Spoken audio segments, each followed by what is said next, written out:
Аз съм баща, предприемач и любител на природата. Завърших авиационен инженер, като голямата мечта като малък беше да управлявам въздухоплавателни средства. Тоест искаше да станеш пилот на самолет? Исках да стана пилот на самолет, да.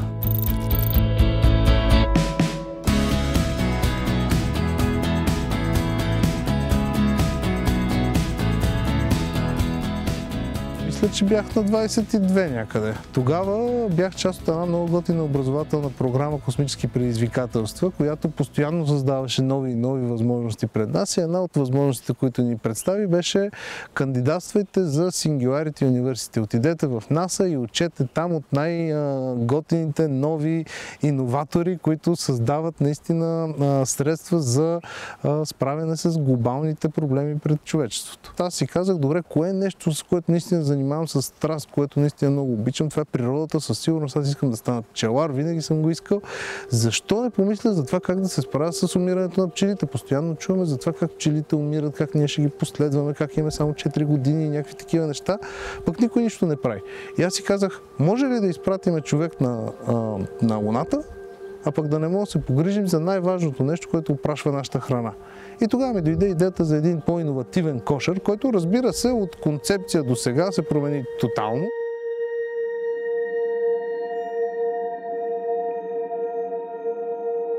И на първо време беше кошер, който може да се отваря и затваря, който усеща пестицидите, който се топли отвътре и така нататък. Това е най-важното за един предприемач, да може да чуе публиката си, да отиде при хората, които евентуално ще ползват неговия продукт, да разговаря с тях и да направи така, че продукта му всъщност да има смисъл за тях.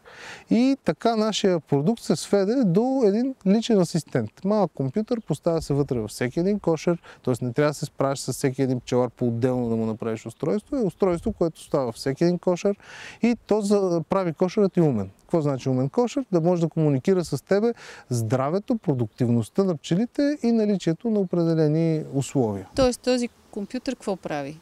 Показва засича температурата, влажността, преместването на кошера и анализира звука, с който жужжат пчелите вътре. Слушаш пчелите? Слушаме пчелите, да. Правиме речник между пчелата и човека.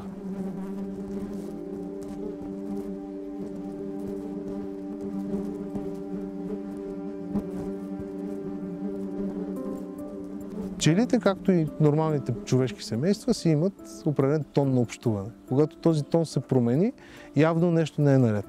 Нашата основна мисия е да разбираме едно по едно какви са тези неща, които не са наред.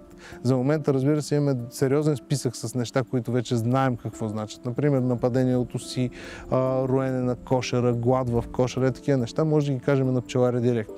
За много други неща може просто да му кажем: имаш проблем. И този проблем го остойностяваме. Той е зелен, жълт или червен. Като зелен значи този проблем е наличен, може да си иде и сам. Жълтия е: този проблем трябва да бъде адресиран възможно най-скоро, докато червения вече трябва да реагираш веднага. Например, ако пчелите решат да се евакуират от кошера, така се каже, ние трябва да може да кажем на пчеларя: отиди да реагираш веднага, защото иначе семейството ще излети.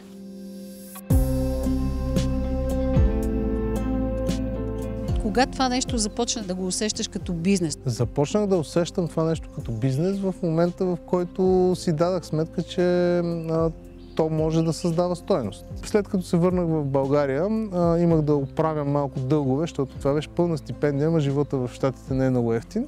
Продължих да работя до тогавашната си работа. Поработих още една година и след това си казах: окей, това е времето. Ако не го направя сега, някога да го направя. Напускам работа, решавам да се занимавам само единствено с този проект, защото според мен това действително е бизнес. Кои бяха първите, които те последваха? В бизнес практиките има едно такова нещо: ако не мога да го продадеш на майка си, може би не си достатъчно добър. Така че това е първият филтър, през който трябва да видиш. Нашите ме подкрепиха в интерес на истината не само финансово за 1-2 месеца след като осъзнах, че нямам пари да изкарам колкото си представях, че мога да изкарам, но и много с труд. Смисъл, баща ми, примерно, е човек, който не спира да ми помага в начинанията. С каквото и да е. Ако трябва да се носят някакви щайги, ще дойде да носи стайги. Ако трябва нещо да се прави, което той не знае как се прави, ще го научи и ще да ми помогне. И аз тогава, нали, в този ранен етап, действително екипа беше малък етап. Беше много отдавна, когато за първи път съм се запалил по пчели и съм се заинтригувал от тях. Това става просто за един мой дядо, който беше... Аз съм бил може би на 4 или на 5 години тогава, аз съм присъствал на пчелина, а пък дори не си го спомням. Все пак някакси си спомням, че винаги съм искал да се занимавам с пчелите. Явно това е нещо, което ме кара да се успокоявам още от малък или може би подсъзнателно съм видял как на дядо ми това нещо много му помага.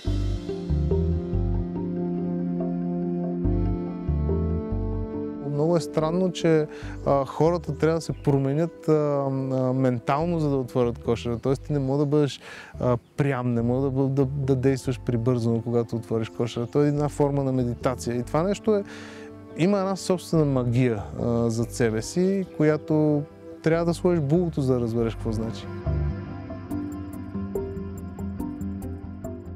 В момента се намираме в Петърч. Това е нашия пчелин. Той е, може да се каже, семейният пчелин на нашата компания, тъй като нашата компания е едно голямо семейство. Тук за пчелите се грижиме основно аз и баща ми, като пчелин е разделен на две. Има 20 на кошера, които са конвенционални, от тях изваждаме мед и създаваме нови пчели. Има и 20 кошера, които са неконвенционални, те са експериментални, в тях се провеждат научни експерименти.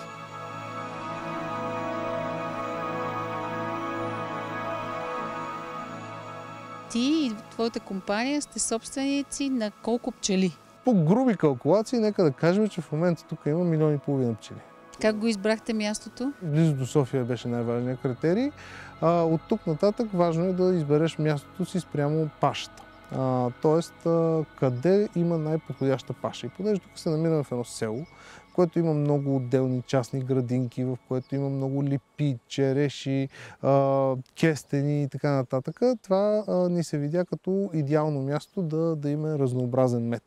Защото обикновено меда, който вадиш, колкото по-нерегламентирано е земеделието наоколо, толкова по-интересен е меда. С колко пчелари в България работите? Имаме един основен проект, който, така се каже, плаща сметките в къщи. Той е осинови кошер. Осинови кошер е метод за намиране на пчелар за всеки човек или за всяко семейство. Идеята каква беше? Директно да стига меда до човека, който го консумира, без посредници. Точно така. Дигитализираме твой човек за мед. Тоест да знаеш буквално откъде идва меда ти и то човек да не е някаква илюзорна представа за пчелар, ами той съществува в системата, в твой личен профил на нашата система, ти мога да говориш с него, може да си уредите една среща и дори да идеш да му помогнеш, за да разбереш и най-вероятно и децата ти как точно се прави мед. Това веднага ли стана успешно? Това стана веднага успешно, да. От първия осиновен кошер до 100-ния имаше месец. При нас всичко е онлайн. За да може да си позволим да плащаме на пчеларите повече, трябва да отрежем всички в средата. Тоест ние нямаме камиони, нямаме търговски представители, нямаме връзки с различни магазини. Това, което имаме, е един онлайн магазин и много добър подход към събиране на членове на нашата общност. Защото да си клиент на истински мед не е просто покупко-продажба, това си е членуване в една общност. Ние сме 12 души, които, така се каже, се събираме всеки ден в офиса, но работим и с други хора. Общо взето към 20 човека е нашият оголемен екип.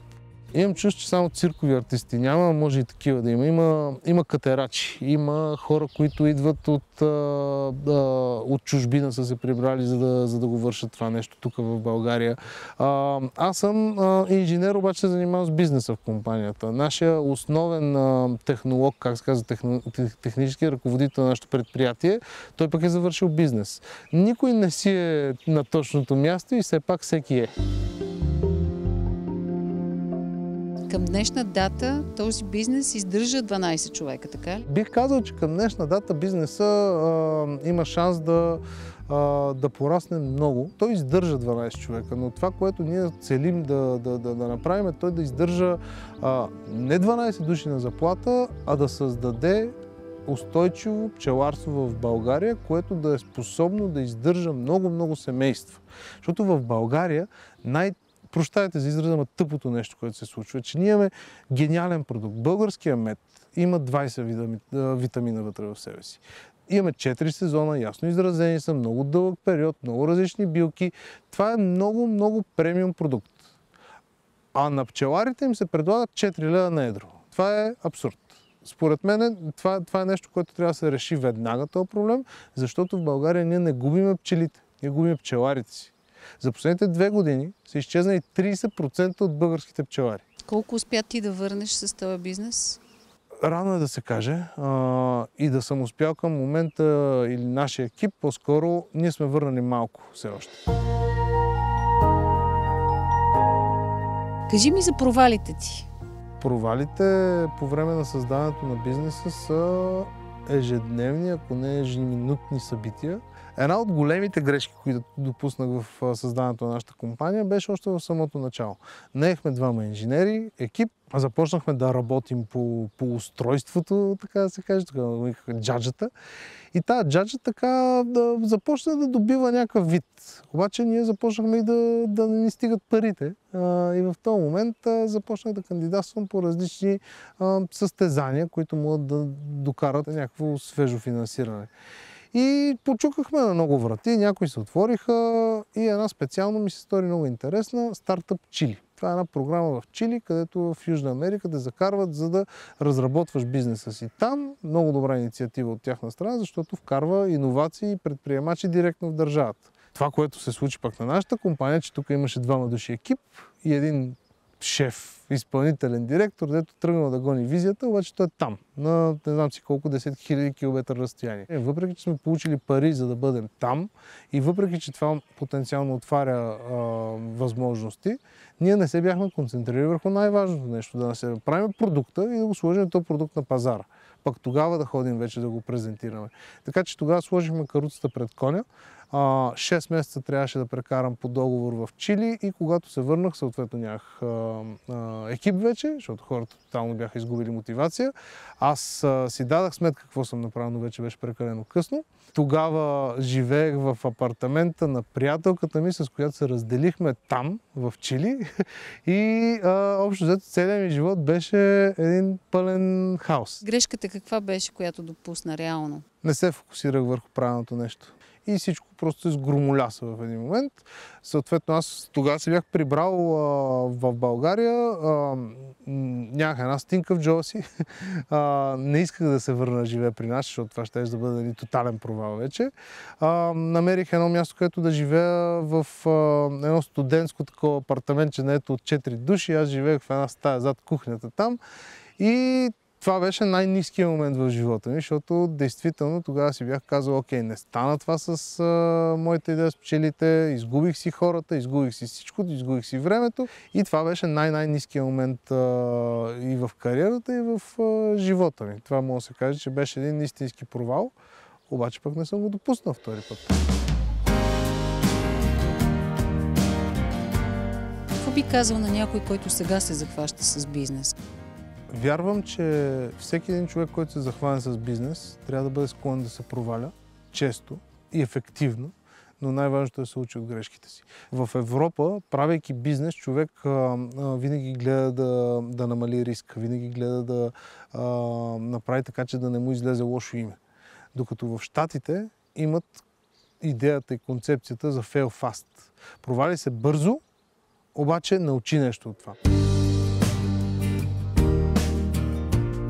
Как си представяш след 10 години това, с което се занимаваш? След 10 години нашата компания ще успява вече да постави България на картата на света с още едно нещо и то ще бъде меда. Меда, който излиза от България, е моя лична мисия да се превърне в емблема на нашата държава. Поради ред причини, той е невероятно качествен продукт. Вярвам, че в България има много бъдеще за пчеларството и искам да работим заедно в посока на устойчивост в пчеларството.